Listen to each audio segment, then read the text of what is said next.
আসসালামু আলাইকুম। খুবই চমৎকার একটা রাস্তা ধরে আমরা এগিয়ে যাচ্ছি চিম্বুকের দিকে।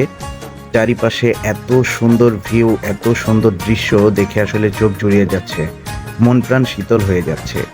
এই রাস্তাটা হচ্ছে লোহাগড়া থেকে চিম্বুক পাহাড় যাওয়ার একটা রাস্তা ভিতর দিয়ে। সচরাচর আসলে এই রাস্তা দিয়ে কেউ যাওয়া আসা করে না। কোনো ভ্রমণকারীরা তেমন যায় না। আমরা আনএক্সপেক্টেড ভাবে এই রাস্তাটা দিয়ে চলে এসেছি। তো দেখেন এত সুন্দর ভিউ, এত সুন্দর চমৎকার দৃশ্য দেখে আসলে মন প্রাণ জুড়িয়ে যাচ্ছে। উঁচু নিচু পাহাড়, পাহাড়ের চূড়ায় মেঘ দেখা যাচ্ছে। খুবই ভালো লাগছে আসলে এই রাস্তাটা দিয়ে এর আগে কখনোই আসা হয় নাই। হঠাৎ করে আমাদের আসা হয়ে গেল এই রাস্তাটা দিয়ে। খুবই ভালো লেগেছে আমার কাছে।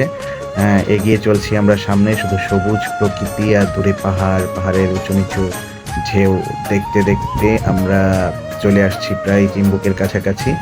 আর কিছু সময় পরে আমরা চিম্বুক চলে যাব। দেখেন কত সুন্দর দৃশ্য, আসলে সৃষ্টিকর্তা এত সুন্দর করে আমাদের পৃথিবীটাকে সৃষ্টি করেছে, আমাদের বাংলাদেশটাকে এত সুন্দর করে সৃষ্টি করেছে। বান্দরবান যে আসলে এত সুন্দর, এখানে না আসলে কোনোভাবেই বোঝা যায় না। দেখেন পাহাড়ের ঢালে মানুষের বাড়ি ঘর, এক একটা পাড়া, কত ভালো লাগছে। আপনারা সময় পেলে চলে আসবেন, বান্দরবান ভ্রমণ করবেন, দেশটাকে দেখবেন। ধন্যবাদ।